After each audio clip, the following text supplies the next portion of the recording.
La maison des sports s'est remplie à vue d'œil lundi pour la venue des vice-championnes olympiques de basket qui recevaient l'Italie.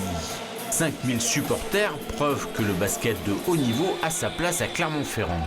Après les 40 000 fans de l'Ovalie réunis place de Jaude, Clermont montre une fois de plus qu'elle est résolument une ville 100% sport.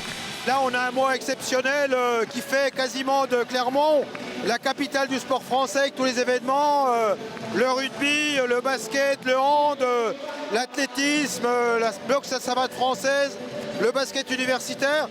Donc c'est bien pour notre ville parce qu'il y a une dynamique qui se crée autour et par le sport, et ça c'est très bien. Un mot pour ce soir, c'est vraiment bien réussi, hein.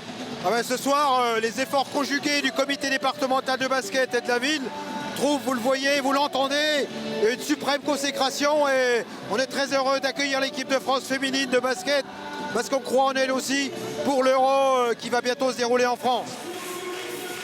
Ambiance festive sur le parquet où les anciennes de l'équipe de France ont été mises à l'honneur par les organisateurs et ovationnées par le public.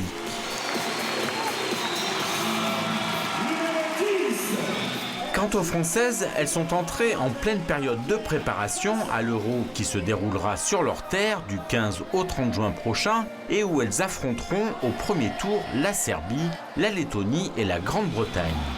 Une préparation qui a donc débuté par une triple confrontation face aux Transalpines, et c'est le troisième acte qui se déroulait à la Maison des Sports.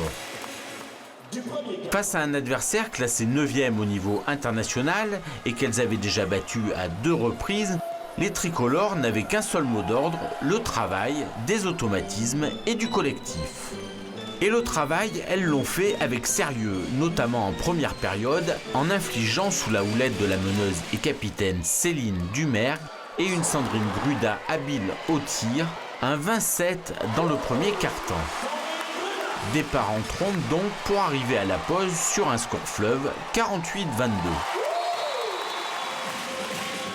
À la mi-temps, le show continuait pour le public avec une démonstration de dunk impressionnante avant de retrouver les filles.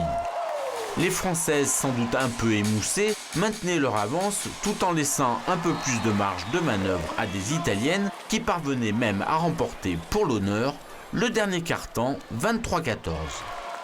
Au final, les Françaises s'imposaient 82-58, un nouveau large succès des braqueuses, satisfaites de ce début de préparation. C'était une première phase, 3 matchs contre la même équipe, donc il fallait s'ajuster au fil des matchs, on l'a fait.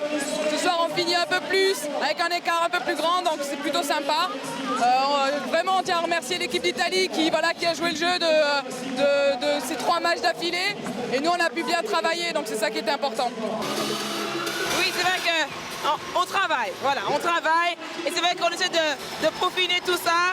On est vraiment content de pouvoir justement être accueillis dans des endroits magnifiques comme cela, parce que voilà, on remplit quand même les salles, le public est là, le public est chaud, et voilà, pour nous, ce sont des conditions idéales justement pour faire un championnat d'Europe. Donc contente parce que bon voilà, on a quand même fait le job aussi, parce que en parlant, on continue de travailler. Rien n'est fait, mais voilà quoi, on est bien. Ça fait 3 matchs, 3 victoires, c'est quand même probant au niveau du travail justement, hein.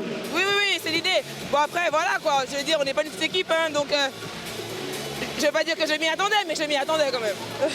Désormais, un long programme de stages entrecoupé de tournois attend les joueuses, avec pour objectif d'être prêtes pour le jour J, le 15 juin prochain, contre la Lituanie.